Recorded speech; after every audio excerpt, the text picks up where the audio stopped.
Sorry, these birds, they respond to any unusual sound as soon as they hear it. So just about trying to make a video, before you know it, all of them, they start responding to the sound.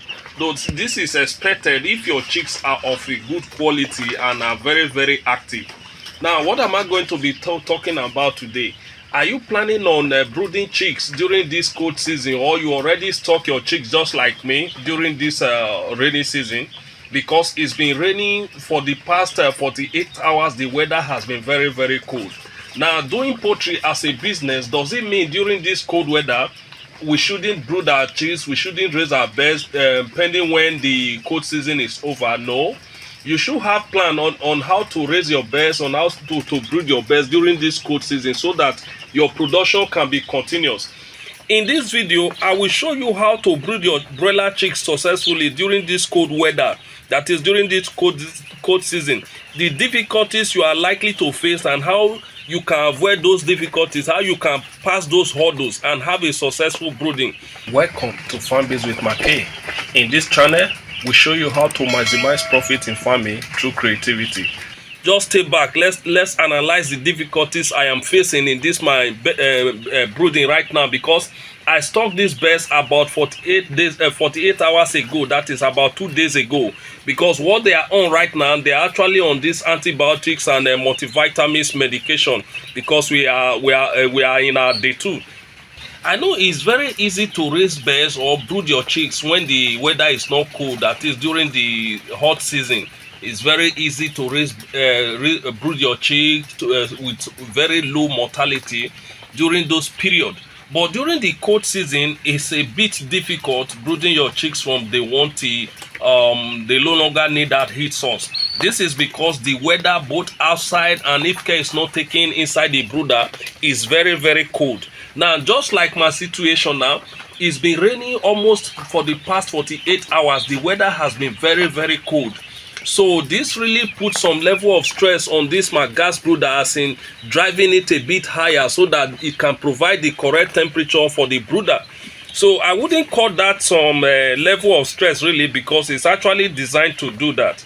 Many farmers lose their chicks during this period because they underestimate the effect of cold weather, respiratory disease, poor feed intake, and high mortality, which are common challenges during this period of cold season.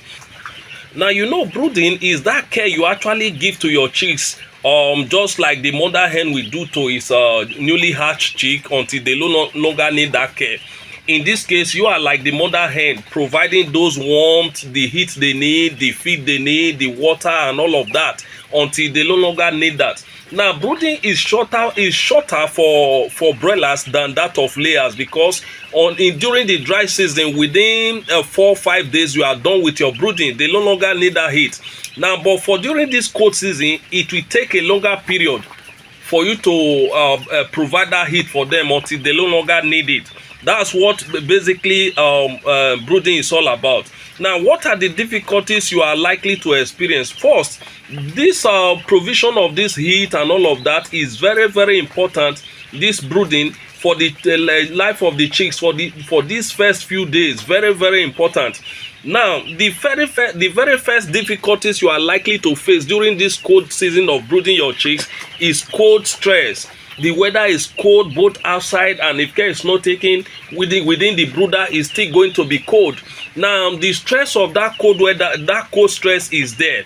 The biggest challenge during this cold season is maintaining that correct temperature that the birds will be happy and be okay within the brooder. Now, this you do on a regular basis. You have to keep checking on your chicks during this period. It's not something you stock, you go and sleep and all of that. After 6 hours, you come around and check on your chicks. No, that would not help you this period. In less than 2 hours, I just want to use my situation to give an example here. I don't wait up to like 1 hour 30 minutes before coming to check on these chicks in this brooder. I come around every 45 minutes or less, look at the chicks, how are they doing? Is there any place, is there any wet floor that I need to pack? How are they responding to the weather?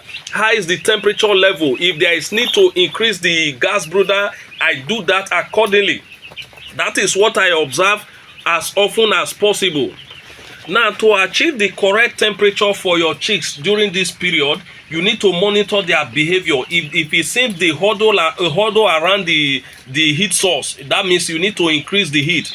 If you are using gas brooder like me, all you need to do is increase the knob, that adjuster where you control the gas, the amount of LPG gas coming into the burner. So you increase it so that the level of heat will be increased in the brooder.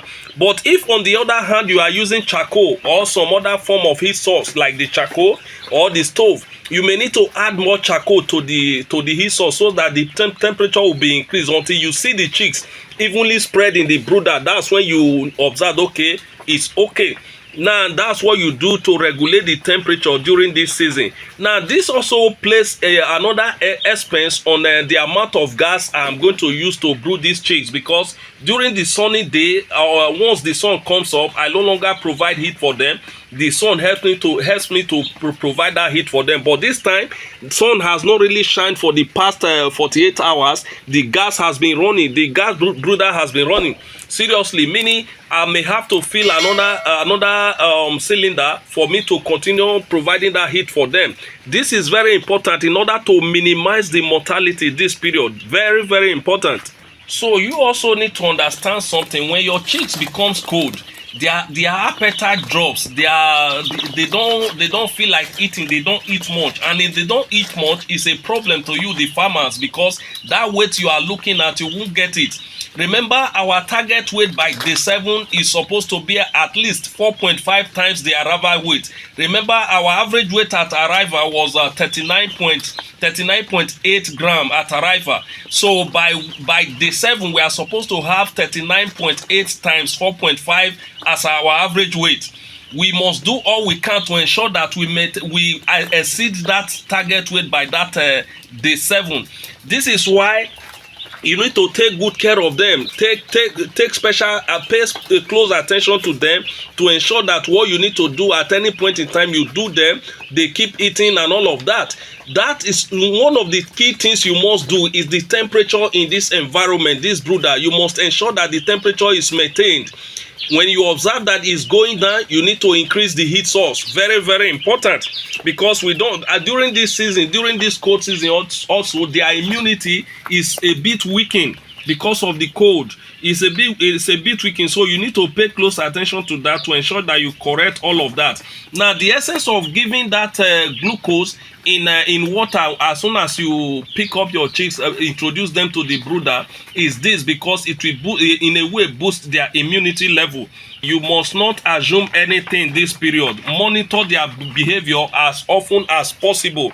Now, difficulty number 2 that you might experience while brooding your birds during this period is high cost of heating. I've said a little about that. Now, where you normally will make use of about 12.5 kg LPG gas to raise your birds, by now it will have to be increased, because you are running the gas brooder like 247. So the cost of heating will definitely increase this period. Now, to keep the brooder up and running. Now, to solve this problem, you must reduce the heat loss by eliminating an unnecessary opening. You must eliminate them, cover them. Now, if there is need for you to insulate the brooder using nylon to insulate them, that will also in a way help you to conserve the heat in the brooder. Another thing you may likely face during this cold season of you brooding your chicks is cold air. Do not mistake cold air with ventilation during this period. Many farmers mistake ventilation for allowing cold winds blow directly on their chicks. This should not be allowed. Don't allow this, because it will lead to a higher mortality for you. Don't do this to your chicks. Now, another difficulty you may likely experience during this period is wet litters. Whether you are brooding your chicks during the dry season or you are brooding your chicks during the rainy season, wet litters must not be allowed at any time. Do not allow wet litters. So any spot you observe that the litters is wet, pack that spot and replace it immediately. Very, very important. Now, another difficulty you also experience, which I'm facing, is poor feed intake.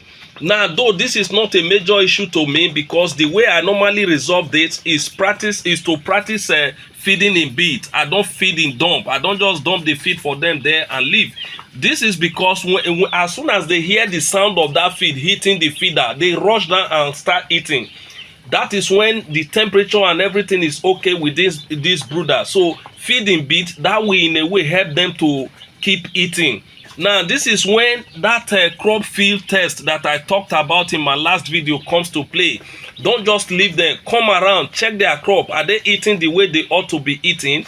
If not, all you need to do is to pay close attention to them, maintain that feeding in beat. If is the feeders, the number of feeders you are using to feed them, are they enough? The drinkers, are they enough? If they are not enough, you need to ensure that the drinkers are enough. Now, resolving this poor feed intake, you must ensure you make use of professional feed, good quality starter feed. Very, very important. Designed for broilers. Don't compromise on the quality of feed you use this period, because if you compromise, it will impact negatively on your final output. This is very, very key and is very, very important. When you observe during this period also, you observe that the water you are giving to these chicks is a bit cold.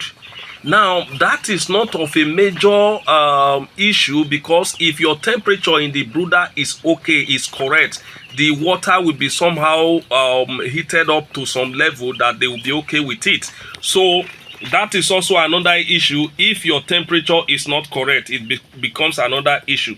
Now, what you need to avoid during this cold season, do not wait until your chicks arrive before trying to set up your brooder. Don't make that mistake. If you do, you are bound to have so many mortality as soon as you introduce your chicks to the brooder. You are supposed to preheat your brooder before your chicks arrive. Preheat them to the recommended temperature, that's about 32-33 degrees centigrade, before introducing your birds to the brooder. Now, you must ensure adequate feeders and drinkers are there before you introduce them. Don't allow wet floor. That is, don't allow wet litters. Avoid poor quality chicks. Book from a reliable vendor. Very, very important. Do not ignore chicks' behavior, because their behavior will actually tell you if they are okay or not. Very, very important. This is where checking on your chicks becomes very, very important. These are just the little updates I want to share today based on what I've been experiencing raising this my birds. That's for about 2 days now. We've not had any mortality. Remember, most chicks mortality during cold season occur due to poor brooding management. Not necessarily because of the weather itself. You need to take note of this. Now, if you are the type that normally find it difficult to wake up at night to come and check on your chicks, you may have to pay some additional price this time, because the weather is cold. You need to keep checking on your chicks to ensure that they are good, they are up and running, they are good, they are behaving the way they ought to be behaving. So waking up every 2 hours to check on them will not be out of place. And if you find this video helpful, in a way to say thank you, kindly do well to hit the subscribe button, turn on the notification icon, like, comment and share, as this will help us to grow our channel and reach a larger audience.